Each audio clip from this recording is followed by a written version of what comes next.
Je m'appelle François Garde, c'est la première fois de ma vie que je mets les pieds au Mans et je viens pour mon dernier livre aux éditions Paulsen, À perte de vue, la mer gelée, une biographie imaginaire du marin marseillais Pythéas, 300 ans avant notre ère. Le chef-d'œuvre inconnu que vous portez au nu.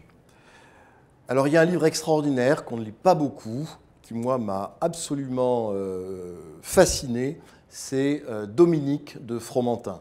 On connaît de Fromentin les tableaux, bien sûr, notamment son œuvre orientaliste, mais il a aussi écrit ce roman, qui est une sorte de roman d'apprentissage, qui est d'un style extraordinaire et d'une profondeur psychologique. C'est un petit peu comme du Flaubert, mais en beaucoup, beaucoup mieux, si je puis dire. C'est vraiment bluffant. Donc Dominique de Fromentin, à lire d'urgence. Le livre qui vous fait rire. Alors ça, c'est une question insoluble, parce que moi, je ne lis pas un livre pour rire. Si j'ai envie de rire, j'ai ma famille, mes amis, le cinéma, le théâtre, etc. Donc je ne choisis jamais un livre pour rire, et parfois, le rire arrive par-dessus, si je puis dire. Mais le rire n'est pas l'objectif de la lecture. Je lis pour déclencher l'imaginaire, pour voyager, pour réfléchir. Je ne lis pas pour rire, donc la question me semble, désolé, mal posée. Le livre d'enfance que vous aimeriez relire. Alors, le premier livre dont je me souviens que j'aimerais relire, c'est Oui, oui et la voiture jaune. C'est un livre pour enfants entre 5 et, je sais pas, 10 ans.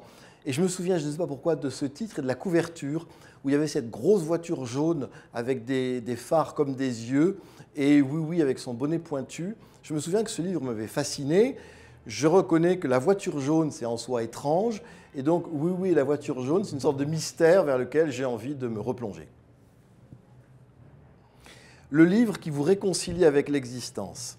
Alors là, pas l'ombre d'une hésitation, L'île mystérieuse de Jules Verne. C'est un livre qui montre que tout est possible, que du moment qu'on s'en donne les moyens et qu'on constitue une équipe soudée, on peut venir à bout de toutes les situations humaines et que l'optimisme et de rigueur. L'optimisme n'est pas une option, l'optimisme est ce qui permet de tenir debout. Donc il faut lire et relire L'île mystérieuse de Jules Verne.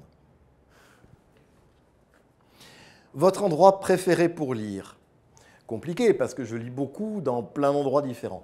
Mais si je peux choisir comme ça à partir de rien, je dirais un refuge de montagne au-dessus de 2500 mètres, sur la terrasse, avec un panorama de montagnes et de glaciers, au-dessus de la végétation, avec pas trop de touristes ou d'alpinistes autour de moi pour rester calme, et puis le froid, le silence, la vue sur les montagnes. Avec ça, je suis heureux, le livre est presque superflu.